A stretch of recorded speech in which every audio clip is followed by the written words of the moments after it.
સૌથી વધારે જો આફત ઉનાળામાં આવતી હોય તો એ આગ લાગવાની ઘટનાઓ સૌથી વધારે, કારણ કે ગરમી હોય છે, ટેમ્પરેચર હાઈ ટેમ્પરેચર હોય છે, એના કારણે આગ લાગવાના ઘણા બધા બનાવો બનતા હોય છે. એની વાત કરવી છે કે કારણ કે આખા ગુજરાતમાં આપણે જાણીએ છીએ કે જે આગ લાગવાની ઘટનાઓ છે એ બહુ મોટા પ્રમાણમાં થાય છે. એક શૈક્ષિક સંસ્થા છે એને કહ્યું છે કે ભારતમાં જે આગના કારણે મોત થાય છે તો એની સાથે આપણે સરખાવીએ તો ગુજરાતમાં દર વર્ષે 27 લોકોના મોત આગ અને ફેક્ટરીમાં થતા વિસ્ફોટ અને એમાં લાગતી આગ ને અકસ્માતના કારણે મોત થાય છે. તો આની આપણે બધી જ વાત કરવી છે, કારણ કે આપણે જાણીએ છીએ કે અમદાવાદમાં ફાયર એન્ડ ઇમરજન્સી સર્વિસીસ જે છે એમાં જે 24-25 ની આપણે વાત કરીએ તો લગભગ 3000 જેવી ઘટનાઓ બની હતી અને લગભગ 680 જેવા લોકોને બચાવ્યા હતા અને રેસ્ક્યુ ઓપરેશન જે એમાં કરવામાં આવ્યા હતા લગભગ 3600 ની આસપાસ. તો આ એક શહેરનું ઉદાહરણ આપણે એટલા માટે આપીએ છીએ કે જેના કારણે આપણે ખ્યાલ આવે કે ગુજરાતમાં આગની ઘટનાઓ કેવી જબરજસ્ત બની રહી છે. એટલા માટે બની રહી છે, ઘણા બધા જે નિષ્ણાંતો કહે છે કે આગ લાગવાના ઘણા બધા કારણો છે. ભલે ગુજરાતમાં 183 ફાયર સ્ટેશન હોય પરંતુ વસ્તી પ્રમાણે અત્યારે ઓછામાં ઓછા 400 ફાયર સ્ટેશન ઓછામાં ઓછા હોવા જરૂરી છે. એનાથી જોકે ઇન્ટરનેશનલ સ્ટાન્ડર્ડ કરીએ તો પણ અમારે 1000 થી વધી જાય છે, પરંતુ એટલા નથી. અમદાવાદ જેવું મોટું શહેર છે, એમાં માત્ર 19 ફાયર સ્ટેશન અત્યારે ચાલી રહ્યા છે. સુરતમાં માત્ર 18 ચાલી રહ્યા છે. ત્યારે આપણું જે તંત્ર છે એ આગ બચાવવા માટે ક્યાંય કોઈ રીતે મજબૂત હોય એવું દેખાતું નથી અને એટલા માટે આપણે ચર્ચા કરવી પડે છે. કારણ કે જે વેબસાઇટે જે આંકડાઓ આપેલા છે એમણે એવું કહ્યું છે કે ભારતમાં લગભગ 1,60,000 જેટલા આગની ઘટનાઓ બને છે અને એમાં 27,000 લોકોના મોત થાય છે. મહારાષ્ટ્ર, ગુજરાત, બીજા નંબર પર ગુજરાત અને દિલ્હી અને મધ્યપ્રદેશ આવી જાય છે. તો આ અંગેની બધી જ વાત આપણે કરીશું. અમદાવાદના હજારો લોકોના જીવ બચાવનાર અને કરોડો રૂપિયાની મિલકતો બચાવવામાં જેનું શ્રેય છે એવા રાજેશભાઈ સાથે આપણે વાત કરીશું અને રાજેશભાઈ આ અંગે બધી જ આપણે વાત કરવાના છે. રાજેશભાઈ, તમારું સ્વાગત છે ધ ગુજરાત રિપોર્ટમાં. નમસ્તે દિલીપભાઈ. રાજેશભાઈ, હવે તમે તો અમદાવાદને ઘણી વખત હજારો લોકોને બચાવ્યા છે જ્યાં આગ લાગી છે. વર્ષો સુધી તમે સેવા આપી છે અમદાવાદની અને આ આગ જે હવે ઉનાળો શરૂ થયો છે આગની ઘટનાઓ વારંવાર બનવાની છે. તો શું હવે આ અંગે આપનું શું કેવું છે? લોકોએ શું સાવચેત રહેવું જોઈએ આગ ના લાગે એટલા માટે અને ઇન્ફ્રાસ્ટ્રક્ચર કયા પ્રકારનું હોવું જોઈએ એ આપ કહેશો જરા?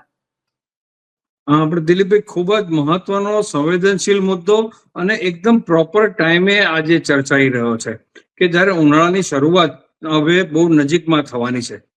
અત્યારે આજની તારીખમાં તો આજે તો ફેબ્રુઆરી મહિનો છે અને આ વખતે ફેબ્રુઆરીમાં કંઈક અલગ અનુભવ થાય છે કે ફેબ્રુઆરીની મધ્યથી આપણને ગરમીનો અહેસાસ થવા માંડ્યો છે. છેલ્લા 7 વર્ષનો ઇતિહાસ જો જોવામાં આવે, ઓબ્ઝર્વ કરવામાં આવે તો દર ઉનાળો પાછલા ઉનાળા કરતા આકરો વર્તાઈ રહ્યો છે. એટલે આપણે ગરમી વધી રહી છે. જ્યારે આ ટાઈપનું કુદરતી બાહ્ય વાતાવરણ હોય, કુદરતી ગરમી હોય અને પછી ઇન્ટરનલ આપણી જે તે પ્રિમાઇસીસ હોય, ઔદ્યોગિક એકમો હોય, બિલ્ડિંગો હોય, રહેણાંક બિલ્ડિંગ હોય, કોમર્શિયલ બિલ્ડિંગ હોય, એજ્યુકેશનલ બિલ્ડિંગ હોય, હોસ્પિટલ, પબ્લિક ગેધરિંગ લોકેશન, આ બધા બિલ્ડિંગોમાં વપરાતી એનર્જી, હીટ, ઇલેક્ટ્રિસિટી, એના કારણે જે મશીન ટૂલ્સ વપરાવાને કારણે જે ગરમી પેદા થાય એ એક ચોક્કસ જોખમ ઊભું કરતું હોય છે. ઇલેક્ટ્રિફિકેશનની વાત કરીએ તો જ્યારે કેબલ ઓવરહીટ થાય અને આપણે શોર્ટ સર્કિટને કારણે આગ લાગવાની ઘટના સામાન્ય કરતા વધી જતી હોય.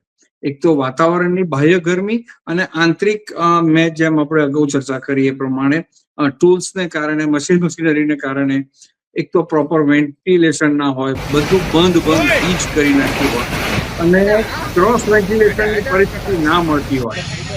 આ તમામ સંજોગોમાં જ્યારે નેચરલ કુલિંગ જે મળવું જોઈએ ઇલેક્ટ્રિફિકેશનને એ ના મળે, કેબલ ઓવરહીટ થાય, વીક હોય, એની તાકાત ઓછી થઈ ગઈ હોય, એના ઉપરના સર્કિટ બ્રેકરો લાગેલા ના હોય, ELCB, MCB, RCCB, હવે તો ઇલેક્ટ્રિકલ ઓડિટર જેવા લેટેસ્ટ ઇક્વિપમેન્ટ માર્કેટમાં સારામાં સારા અવેલેબલ છે કે આપણને આવું કોઈ બી દુર્ઘટનાનું વાતાવરણ ઊભું થાય પહેલા આપણને ઇન્ટિમેશન આપે. તો આ બધાના અભાવને કારણે સામાન્ય રીતે આ ઉનાળાના સંજોગોમાં સૌથી વધારે ગરમીને કારણે આગ લાગવાની ઘટનાઓ બને છે. એ આપણે સ્વાભાવિક છે. પણ બીજું ચિંતાનો વિષય એ પણ છે કે ઉત્તરોત્તર આ સંખ્યા વધતી જાય છે.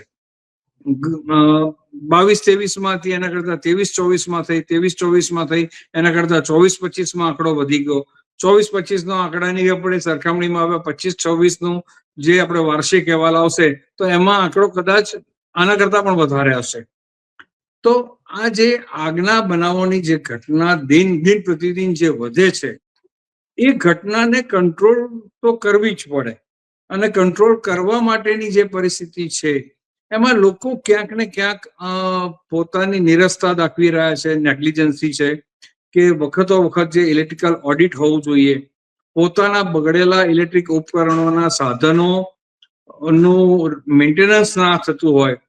આપણે ઘરમાં કચરો સાફ સફાઈ જ્યારે કરતા હોઈએ તો ઇલેક્ટ્રિક બોર્ડમાં ક્યારે આપણે ખોલીને જોતા નથી, ત્યાં એની બાજુ જાળા મૂકેલા હોય, ઇલેક્ટ્રિક મીટર રૂમ હોય તો બધી તમામ બિન ઉપયોગી વસ્તુ ઇલેક્ટ્રિક મીટર રૂમમાં લોકોએ મૂકી હોય, કોથળીઓ લટકતી હોય, સિક્યુરિટી ગાર્ડ હોય તો એના કપડા ટીંગાતા હોય, સાફ સફાઈના સાધનો ઇલેક્ટ્રિક મીટર બોર્ડની જોડે હોય, અને એટલા બધા જાળા અને ધૂળવાળું વાતાવરણ હોય કે એ જે ELCB MCB સ્વિચ ગિયર હોય એના ગ્રુવ્સ ઉપર કે જ્યાં એ ટ્રીપ થાય છે ત્યાં ડસ્ટ ડિપોઝિટ થતું હોય, એટલે શોર્ટ સર્કિટ થાય તો એ સ્વિચ ટ્રીપ થવી જોઈએ, એ ટ્રીપ થવા ના દે અને કરંટ આગળ બાયપાસ થઈ જાય અને શોર્ટ સર્કિટમાં પરિણમે અને અંતે આગ લાગે. આ જે બધી ઘટનાઓ જે બને છે એના માટે prevention point of view, maintenance point of view લોકોએ જે સતર્કતા દાખવી જોઈએ તો એ કદાચ દાખવતા નથી. જે ઉપકરણોનો વપરાશ છે પોતાનો વ્યક્તિગત અથવા તો ઔદ્યોગિક એકમોમાં અથવા કોમન જગ્યાઓમાં, તો એ જે જગ્યાઓમાં જે વપરાશ છે એના સરખામણીમાં એમની પાસે શું પર્યાપ્ત માત્રામાં ઇલેક્ટ્રિક લોડ છે ખરો? એ ઇલેક્ટ્રિકલ લોડ મારો વપરાશ હોય 15 કિલોવોટ અને મેં લોડ લીધો હોય 10 કિલોવોટનો, તો જે 5 કિલોવોટનો જે શોર્ટેજ થાય એ ઓવરલોડિંગ કરશે, ઓવર હીટિંગ કરશે. આ બધા કારણોસર જયારે આગની ઘટના બને છે. તો રાજેશભાઈ, આમાં હમણાં આપણે જોયું છે કે ઘરની અંદર આગ લાગવાનું પ્રમાણ વધી ગયું છે, તો શું કારણ છે? લોકો એના જે ફર્નિચર થી લઈને જે પ્લાસ્ટિકના ચીજ વસ્તુઓને, એટલે કે જે ઝડપથી સળગે જાય એવી ચીજ વસ્તુઓ અને ડેકોરેશન કરી રહ્યા છે, એ પણ કારણરૂપ હોઈ શકે ખરું આમાં? હા, ખૂબ જ અગત્યની બાબત છે કે આજે સલામતીની સામે એસ્થેટિકને જે રીતે મહત્વ આપવામાં આવે છે કે બધું સરસ દેખાવું જોઈએ, સારું દેખાવું જોઈએ, આપણે ત્યાં કન્સીલ વાયરિંગનો જે કોન્સેપ્ટ છે, કન્સીલ પાઇપિંગ અને કન્સીલ વાયરિંગ, આપણે જોખમને સંતાડીએ છીએ કેમ? જોખમ તો આંખ સામે હોવું જોઈએ કે તરત કંઈ પણ થાય તો આપણને દેખાય. હવે એસ્થેટિક લુક માટે દિવાલની અંદર કન્સીલ કરી નાખ્યું હોય અથવા તો સીલિંગની અંદર જયારે ઇલેક્ટ્રિકલ વાયરને કન્સીલ કર્યું હોય, હવે ઉપર ફોલ્સ સીલિંગની અંદર શું ફોરેન એક્ટિવિટી થાય છે એનું મોનિટરિંગ આપણે નથી કરતા. હવે એવા સમયમાં જયારે પીઓપી કર્યું હોય કે કોઈ બી લેમિનેટ કર્યું હોય, પેલ્મેટ્સ કરેલા હોય ને એની પાછળથી પસાર થતું ઇલેક્ટ્રિકલ વાયરિંગ હોય તો એમાં ગિલોડી છે, ઉંદર છે, આવા બધા જીવજંતુ ખુલ્લા ઇલેક્ટ્રિકલ વાયરિંગોને કાપતા હોય છે, અને એ જયારે વાયરને કાપે એટલે ત્યાં શોર્ટ સર્કિટ થઈ અને એ જીવ ત્યાં મૃત્યુ પામે અને પછી સુકાઈ જાય અને પછી એ વસ્તુ એનું બોડી સળગે, અથવા તો લીકેજ ઓફ કરંટ થઈ અને ઓવરહીટ થાય ને આજુબાજુ પડેલી વસ્તુઓને સળગાવે.